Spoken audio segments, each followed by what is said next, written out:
মহাভারত শুধু একটি যুদ্ধের ইতিহাস নয়, এটি মানব জীবনের প্রতিটি অনুভূতি, প্রতিটি দ্বন্দ্বের প্রতিচ্ছবি। এই মহাকাব্যের অন্তরে লুকিয়ে আছে শ্রীমদ্ভগবদ্গীতা, যেখানে রয়েছে জীবনের সবচেয়ে গভীর জ্ঞান। শ্রীমদ্ভগবদ্গীতায় মোট 18টি অধ্যায় এবং 700টি শ্লোক রয়েছে। প্রতিটি অধ্যায় আমাদের জীবনের এক একটি সমস্যার সমাধান দেয়, এক একটি প্রশ্নের উত্তর দেয়। আর সেই কারণেই আমরা এই 18টি অধ্যায়কে আলাদা আলাদা ভিডিওর মাধ্যমে তুলে ধরেছি, যাতে তুমি প্রতিটি অধ্যায় গভীরভাবে অনুভব করতে পারো। আজ আমরা শুরু করছি প্রথম অধ্যায়, বিষাদ যোগ, শ্লোক 1 থেকে 50, যেখানে একজন মহাবীর যোদ্ধা অর্জুন নিজের জীবনের সবচেয়ে বড় দ্বন্দ্বের মুখোমুখি দাঁড়ায়। শ্লোক 1, ধৃতরাষ্ট্র প্রশ্ন করেন, ধর্মক্ষেত্র কুরুক্ষেত্রে আমার পুত্র ও পাণ্ডবরা কি করছে? এটি শুধু একটি প্রশ্ন নয়, এটি এক অন্ধ রাজার ভয়, অনিশ্চয়তা এবং আসক্তির প্রতিচ্ছবি। ধৃতরাষ্ট্র শুধু চোখে অন্ধ নন, তিনি নিজের সন্তানের অন্যায়ের প্রতিও অন্ধ। ধর্মক্ষেত্র মানে সেই জায়গা যেখানে সত্য ও অন্যায় মুখোমুখি দাঁড়ায়। এই শ্লোক আমাদের শেখায়, যখন আমরা সত্য জানি কিন্তু মানতে চাই না, তখন আমরা ধৃতরাষ্ট্রের মতো হয়ে যাই। শ্লোক 2 থেকে 11, দুর্যোধন পাণ্ডবদের শক্তিশালী সেনা দেখে। দ্রোণাচার্যের কাছে গিয়ে বলে, গুরুদেব দেখুন পাণ্ডবদের বিশাল সেনা। দুর্যোধন বাহ্যিকভাবে শক্তিশালী, আত্মবিশ্বাসী, কিন্তু এই কথার ভিতরেই লুকিয়ে আছে তার ভয়। সে শত্রুর শক্তি বারবার উল্লেখ করছে, কারণ সে ভিতরে ভিতরে আতঙ্কিত। আমরা অনেক সময় জীবনে ঠিক এমনই করি, বাইরে নিজেকে শক্ত দেখাই, কিন্তু ভিতরে ভয় লুকিয়ে রাখি।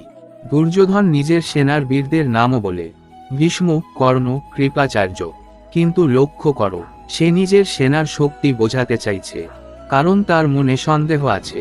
এই অংশ আমাদের শেখায়, অহংকার যত বেশি, ভিতরের ভয় তত গভীর।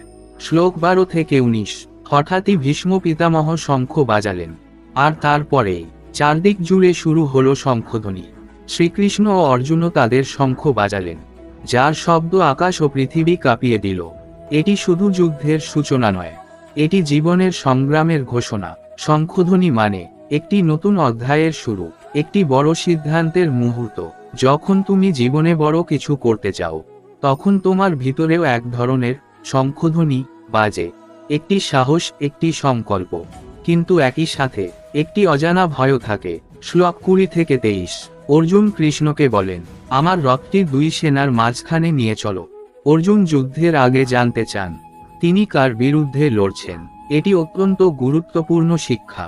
জীবনে কোনো বড় সিদ্ধান্ত নেওয়ার আগে পরিস্থিতিকে গভীরভাবে বোঝা দরকার। অর্জুন শুধু যুদ্ধ করতে চান না, তিনি বুঝতে চান এই যুদ্ধের অর্থ কী।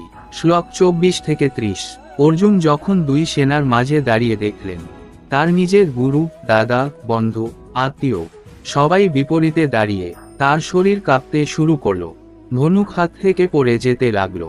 এই মুহূর্তে একজন যোদ্ধা নয়, একজন মানুষ সামনে আসে। শক্তিশালী মানুষও ভেঙে পড়ে যখন হৃদয় ও কর্তব্য একে অপরের বিরুদ্ধে যায়। অর্জুন বুঝতে পারছেন এই যুদ্ধ জিতলেও তিনি আসলে হারবেন। জীবনে অনেক সময় আমরা এমন পরিস্থিতিতে পড়ি যেখানে জয় মানেই হার। শ্লোক 31 থেকে 35, অর্জুন বলেন, আমি এই যুদ্ধ করতে চাই না, এই রাজ্য, এই সুখ কিছুই চাই না। এখানে অর্জুনের ভিতরের ভালোবাসা, মানবিকতা প্রকাশ পায়। তিনি বুঝতে পারছেন এই জয় তাকে সুখ দেবে না। এই অংশ আমাদের শেখায়, সব জয় আসলে জয় নয়। কিছু জয় আছে যা আমাদের ভিতর থেকে ভেঙে দেয়। শ্লোক 36 থেকে 39, অর্জুন বলেন, নিজের আত্মীয়দের হত্যা করা পাপ। এখানে শুরু হয় জীবনের সবচেয়ে বড় দ্বন্দ্ব, কর্তব্য বনাম অনুভূতি। অর্জুন একজন যোদ্ধা হিসেবে যুদ্ধ করা তার কর্তব্য, কিন্তু একজন মানুষ হিসেবে তিনি তা করতে পারছেন না। এই দ্বন্দ্ব আমাদের সবার জীবনে আসে, যেখানে হৃদয় আর দায়িত্ব একসাথে চলে না। শ্লোক 40 থেকে 44, অর্জুন বলেন, পরিবার ধ্বংস হলে সমাজ ধ্বংস হয়ে যাবে। অর্জুন শুধু নিজের কথা ভাবছেন না, তিনি ভবিষ্যৎ প্রজন্মের কথা ভাবছেন। তিনি বুঝতে পারছেন একটি যুদ্ধ শুধু মানুষকে মারে না, এটি সংস্কৃতি, মূল্যবোধ সবকিছু ধ্বংস করে। এই অংশ আমাদের শেখায়, একটি ভুল সিদ্ধান্ত পুরো সমাজকে প্রভাবিত করতে পারে। শ্লোক 45 থেকে 50, শেষে অর্জুন বলেন, আমি যুদ্ধ করব না, এবং তিনি রথে বসে পড়েন। সম্পূর্ণ ভেঙে পড়েন। এই মুহূর্তটি খুবই গুরুত্বপূর্ণ, কারণ যখন একজন মানুষ সম্পূর্ণ ভেঙে পড়ে, ঠিক তখনই সে সত্যিকারের জ্ঞান গ্রহণের জন্য প্রস্তুত হয়। অর্জুনের এই ভেঙে পড়া পরাজয় নয়, এটি তার নতুন জীবনের শুরু। জীবনের প্রতিটি বড় শিক্ষা শুরু হয় একটি ভাঙা মুহূর্ত থেকে। অর্জুন ভেঙে পড়েছিলেন, তুমিও হয়তো কখনো ভেঙে পড়েছ, কিন্তু মনে রেখো, সেই ভাঙা মুহূর্ত থেকেই শুরু হয় তোমার নতুন পথ।